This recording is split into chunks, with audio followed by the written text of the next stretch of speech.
Hey everyone, Combo here, back with another Empires and Puzzles video, and today we found out the list of featured heroes that you can choose from for the birthday summit, which starts on March 17th. So in today's video, I am going to take a look at all of those featured heroes that you can choose from. We're also going to take a look at the list of other heroes very briefly because it is a very long list. I am going to pull up the hero cards when they are double limit broken with masterclass emblems for the 20 featured heroes that you can choose from. I am not going to do that for all of the other heroes. Y'all can look them up if you want. And we're going to take a look at the 2 new Wildcat heroes as well. Lastly, we will take a look at the gem cost, the pull rates, and all of that other information that was already released. So in case if you haven't seen that already, you know what that's going to look like. And I do want to give a big shout out to Eliotti, aka the Oracle, for putting together this information in this forum reply on the Birthday Summon portal. So thank you, Eliotti, for taking the time to put that information together. And before we get started, if you do enjoy this video or find it helpful, hit that like button, make sure you're subscribed to my channel, and turn that notification bell on so you can be alerted of when I drop new content. And if you really love my videos,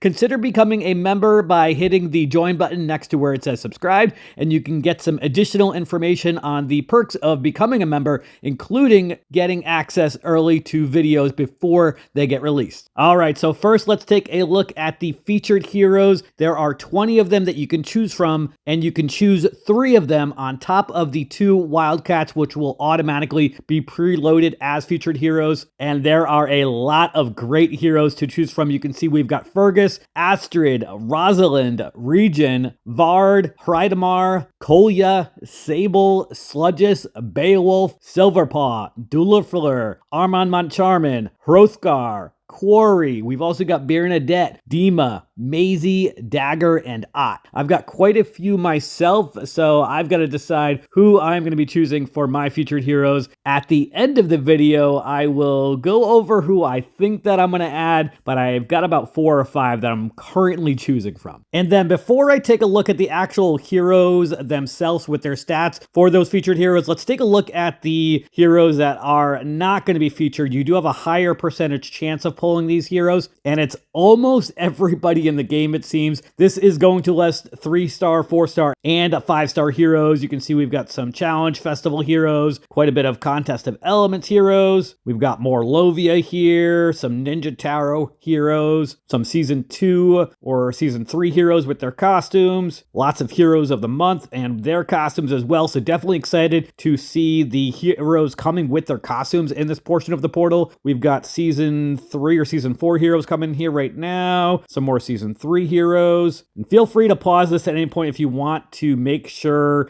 that there's a specific hero that you're looking for. We've got some more season 4 heroes, and now we're up to season 5 heroes, including their costumes. Even those just came out fairly recently, so that's pretty cool. And then we've got the War of 3 Kingdoms heroes with their costumes as well. That's pretty huge. Some Monster Island heroes, some from the Brave Musketeers and their challenge event, some more War of 3 Kingdoms heroes, some more Monster Island ones, challenge events, Magic Tower heroes, Carnival of Gods. So they're definitely digging deep into some of these older heroes. So you're not going to be guaranteed to get a great hero, but the odds of pulling a 5-star are pretty decent. And like I said, we'll go over those at the very end. The odds of pulling the featured heroes, however, are not that great, as we've got some Untold Tales heroes. I don't see costumes for Thalassa listed here, which is interesting, but there is for Forces, who did come out earlier. We've got the Beach Party heroes coming up now, the Covenant Summon, some of those, and then we've got the Secrets of the Opera heroes. Definitely some good ones there, including Von Rothbert, some more Covenant Summon heroes, some more Heroes of the Month, some more Untold Tales, some more Contest of Elements and Covenant Portal heroes. Then we've got a bunch of goblins here, so that's pretty cool. Interesting that Persa has her costume, but Thalassa did not. And then Thalassa was listed up earlier. I don't know if that was something that I just read incorrectly, but Thalassa is actually here listed with her costume, so that's definitely really good. And then LaSalle, some more War of 3 Kingdoms heroes, some more Untold Tales 1 with their costumes, Quenelle and Wolfgang with their Clash of Knights costumes, some more Challenge Festival, Mr. Pengy with his costume, Unfortunately, there are so many heroes in this list that if you're trying to get a specific one, this is definitely not going to be the best option for you. But we've definitely got a lot of really good older heroes in here, as we're going back to some Contest of Elements and then the Santa's Challenge with the winter heroes. This list just goes on and on. We've got Owl Tower heroes, some more Contest of Elements and challenge events, Garten and Poffit, who I believe were the featured heroes in the birthday summon last year, some Spring Vale heroes, some more Goblins and Garrison Guard heroes, Return to Sanctuary heroes, some more Slime heroes, Heroes of the Month, Verity from the Wilderness Summon, some more Wilderness Summon heroes here, Ninja Tower heroes, some more Morlovia heroes it looks like, more Wilderness Summon heroes, even new ones like Chunky Roy from the Night of the Moth, Grendel, who just came out from the Beowulf Challenge. So this is an extremely long list. Again, this looks like it could be every single hero in the game or close to it. And again, this list of heroes is not going to be something that you're going to be able to choose from for the featured heroes. These are just going to be listed as non-featured heroes,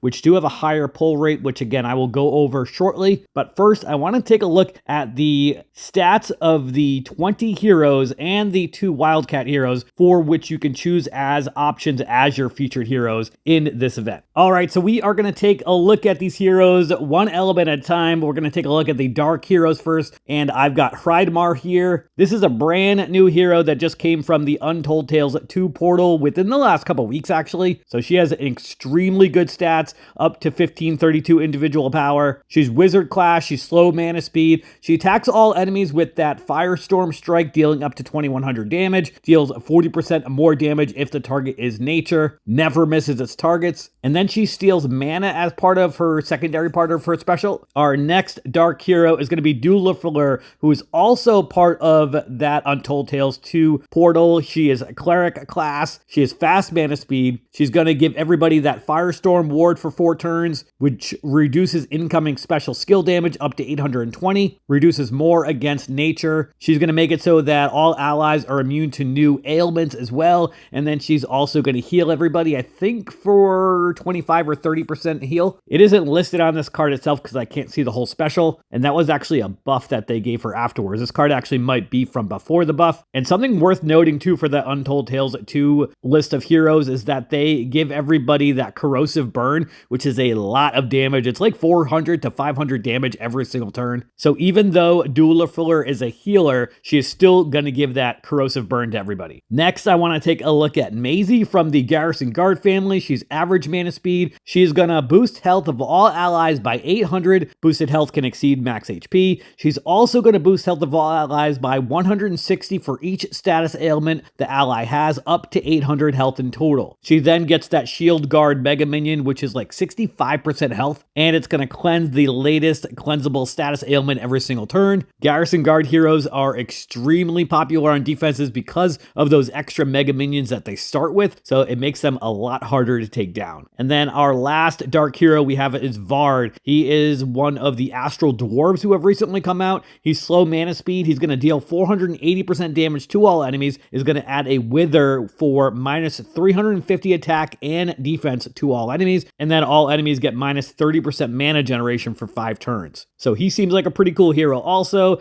Let's move on to our holy heroes now. First, we've got Sludgeus, part of the Slime family. He is cleric class. He's going to heal everybody for 50% health, and then he's going to give everybody except Slimy themselves the Dance of the Slimy, where they have a chance to dodge incoming special skill damage, and if that dodge is successful, it's 1600 damage per dodge gets dealt to each enemy. 1600 damage per dodge is going to be dealt to that enemy whose special skill was cast. That is a lot of damage. I have Sludgeus, and Sludgeus is a lot of fun to use. Our next holy hero is going to be another healer, Rosalind from the Garrison Guard family. She is fast mana speed, recovers 30% health for all allies, adds a stack to all allies where all damage received is reduced by minus 5%. She also gets that Shield Guard Mega Minion with 65% health and cleanses the latest status ailment each turn. I have her also, and she is also extremely good both for offense and defense. Our next holy hero is another healer. This one's a reviver, Astrid from the Bard family. She recovers 50% health for all allies. Each defeated ally has a 40% chance to get revived with 30% health. All allies have a 20% chance to drop any received damage to 1 for 3 turns. She is very annoying to go up against, and as you all know, when you see her on a defense, you need to take her out first because of that revive. She's also extremely useful because of the passives that she has, where any dancing that is caused from your enemies only lasts for 1 turn. So that is extremely useful. Also, we've got another holy hero, Silverpaw, who is one of my favorite heroes to use right now, honestly, because of the greed effect that he gives to an enemy, where they are the only one that gets friendly effects from character special skills, and it is a lasting greed, so it lasts until there is a cleanse from that. So if you're using Silverpaw on offense against a team that does not have a cleanser, then that greed is literally never going to go away. On top of that, he has the ability to steal Mega Minions from enemies. That is pretty cool, and definitely been a lot of fun to use against some of these Garrison Guard heroes, against Armand Moncharmin, because of that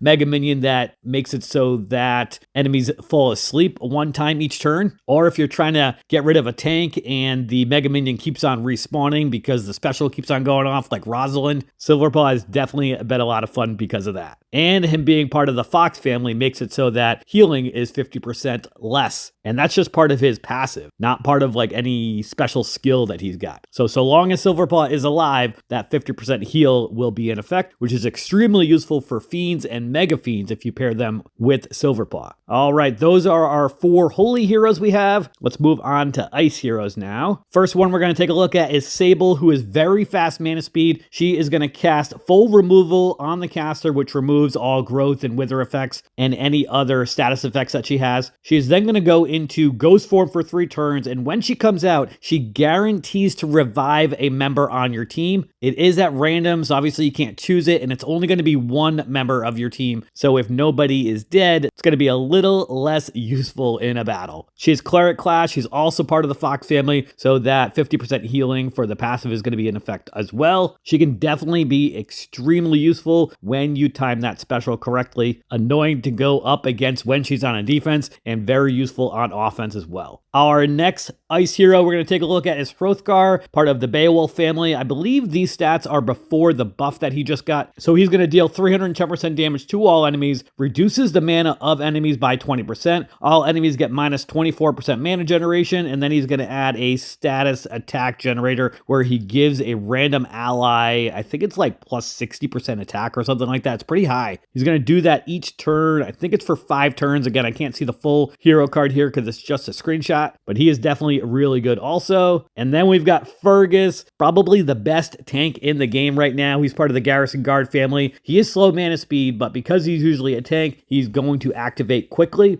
He's going to reduce the mana of the enemy with the most mana by 70%, reduces the mana of all other enemies by 40%. All enemies get minus 30% mana generation for 6 turns. And then he's going to summon a Shield Guard Mega Minion. His is the one with like 30% health and 300% attack or something like that. And then it gives a certain amount of bleed damage over a certain amount of turns. And then his passive for the Guard Rally is different than most of the other Garrison Guard family members. Instead of removing wither effects from your allies, he's actually going to remove growth effects from your enemies. So Fergus is an extremely good tank. The fact that he's monk class also makes him more annoying because he has a high chance to resist ailments that you try to cast on him. I recently pulled Fergus and I'm in the middle of leveling him up. So excited to get him leveled when I'm able to, probably within the next week or two. Ironically, I had just pulled Bernadette a few days prior, so I was already working on her, just finished her, so now working on Fergus. We have one more ice hero. We've got Quarry. Quarry is average speed, deals 435% damage to the target and nearby enemies. The target and nearby enemies receive 1,072 water damage over 4 turns. All allies absorb 50% of the dealt water damage as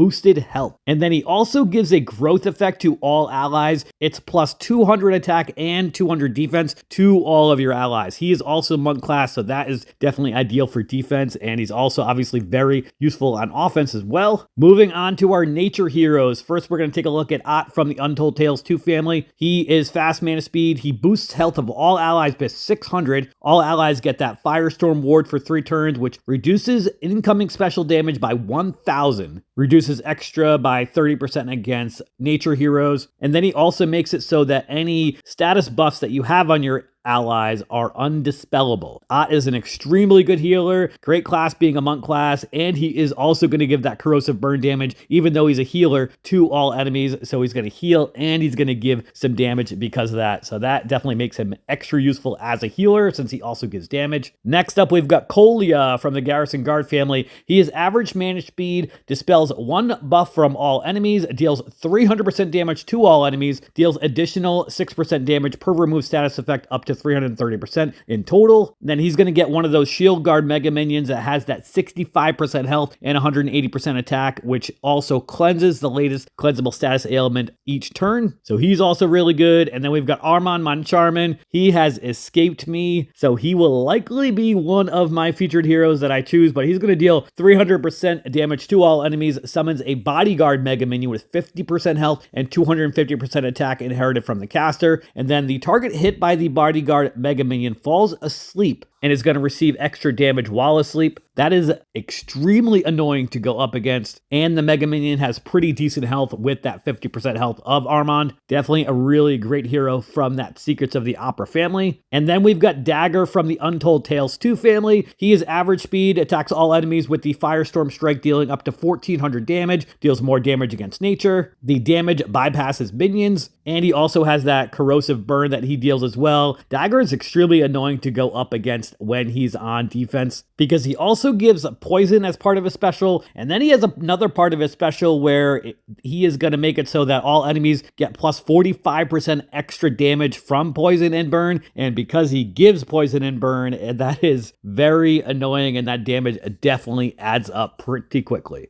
Lastly, we've got our fire heroes, starting off with Beowulf, who is average mana speed, deals 615% damage to the target, recovers 15% health to all allies, and then is going to increase the mana of all allies by 10% instantly. He's going to add a stack as well, where all allies get plus 25% attack. He's definitely a possibility for me to add as a featured hero as well. We've also got Bernadette as an option, who is the queen of Rush Wars right now. Very slow mana speed, dispels buffs from all enemies, deals 250% damage to all enemies, and then turns all of those enemies into a cursed painting for 5 turns. This effect cannot be cleansed. Cursed paintings make it so that they have 70% attack and 70% defense, and their special skill is turned into that little cursed painting snipe on one enemy, and then they have a chance to get out of that cursed painting when they use their special. So she is extremely annoying to go up against if you don't have a plan for her, and very fun to use if you do have her. Next up, we've got Dima, who is part of the Garrison Guard family. Average mana speed, deals 350% damage to the target and nearby enemies. The target and nearby enemies get minus 20% defense for 4 turns. This effect duration resets if the enemy is healed. And then he gets a shield guard mega minion, one of the ones with 35% health and 300% attack every turn that gives bleed damage to enemies also. Would definitely love to get Dima as well. And then the last option that you have as a featured hero is Regen. Regen is also part of the Untold Tales 2 portal, is a fast mana speed, is going to dispel buffs from the target and nearby enemies. The special skill never misses its target, is going to deal that Firestorm Strike, dealing up to 1,900 damage to 3 enemies, and then makes it so that those 3 enemies cannot receive any status effect buffs for a certain amount of turns. I forget how many it is. I think it might be 3 turns. And then, of course, she also is going to give that corrosive burn as well. All right, so first we've got Leonie here, part of the Wildcat family. Her special is changing, so I don't want to go over that, but she is fast mana speed. She is part of that Wildcat family where they're going to get either a 5, 10, or 15% chance to dodge special skills, depending if you have 1, 2, or 3 Wildcat family members. I think that her damage to 3 actually got increased, but they changed the wording of how it affects minions and mega minions, and then there's some bleed damage that she's going to add as well. And then the other featured hero from the Wildcat family is going to be Rajesh. He is going to be average mana speed, and they've also got these passives and traits. The first one of them being the Catitude. This character has innate resistance against status effect buffs that affect defense and status effect buffs that affect dodge. So you're not going to be able to put these defensive and dodge buffs on both Rajesh and Leone and any other Wildcat family members that come into the game. So that's definitely interesting. And then they've also got the 9 lives passive. When defeated, this character has a 75% chance to revive at the beginning of their next turn with 50% health and 75% mana. Activates up to 9 times. Chance to revive is reduced each time it happens. Cannot be prevented with status ailments or passive skills. So that's definitely interesting as well. Again, I looked at the forum post for these two heroes, and it looks like they are changing quite a bit from the beta version that came out. So what you see as part of their specials on these cards may not exactly be the same, so definitely take that into consideration. And again, I'm not even going to go over what they say here. At this point now, I do want to go to the original forum post for the birthday summon, because that's where we're going to get the information on the gem costs for each of the summons, for the 10-time summons, and then also for the 30-time summon, the birthday cake prizes that you can get for doing at least 10 summons, and then the pull rate odds as well we're going to take a look at. All right, so first, the appearance rates. You will have a 71% chance to pull a rare hero, a 26.5% chance to pull an epic hero. The non-featured legendary heroes that we looked at in that giant long list of probably over 200 heroes, you will have a 2% chance to pull one of those. And then the legendary featured heroes, which are going to be the 2 Wildcat heroes, and then you get to pick 3 other featured heroes from the 20 that I just reviewed with the stats. You will have a 0.5% chance to pull one of those. So that is a very low pull rate, obviously. But for each summoned legendary hero, you will get another non-featured legendary hero as a bonus. So you will get 2 legendary heroes if you happen to pull one. So that's going to be similar to the Goblin Portal and the Astral Plane Portal as well. So that's pretty cool. And then the bonus birthday cake. If you summon 10 heroes, then you will get a bonus birthday cake. The cake may contain following items: rare and epic ascension materials, limit break materials, class emblems, trainer heroes, and food bundles. You can get a maximum of 30 bonus birthday cakes. That is a lot of summons, 300 to be exact. And then the summon costs for this birthday summon: if you only did 1 pull, it would be 400 gems. If you did a 10 times pull, it would be 3,400 gems. And then a times 30 pull is going to be 9,400 gems. There's not going to be any type of coins or anything like that in order to get these pulls. You are going to have to use gems, so keep that in mind. And that is all of the information we have on the birthday summon. Again, this is going to be coming out on March 17th and will be in the game for a full week. There probably will be some great deals, probably some free stuff that they're going to be giving us as well each of those days. So look forward to that. As far as the featured heroes that I am going to be choosing, I'm going to be having a tough time. Fortunately, I do have quite a few of them. So I've already got Fergus and Bernadette and a couple other ones. The ones that I am considering right now for my featured heroes are Astrid, because I do not have her. Beowulf. I really like Beowulf for wars, but also for challenge events and quests and tower events and stuff like that. I do like to try to place in those. So I feel like he could be very useful for those, along with Titans and Mythic Titans, because of that stack that he gives to everybody with the 25% attack. Armand Montcharmin's another one I'm thinking about. Some of those Untold Tales 2 heroes are really overpowered, like Dagger and Regin and Ott. So I'm considering those. I got to make a decision on what I'm going to do. Let me know who you are considering on choosing for your 3 featured heroes. But that is going to do it for today's video. I hope you did enjoy it or found it helpful. And if you did, hit that like button. Make sure you're subbed to my channel, and I'll catch you guys next time.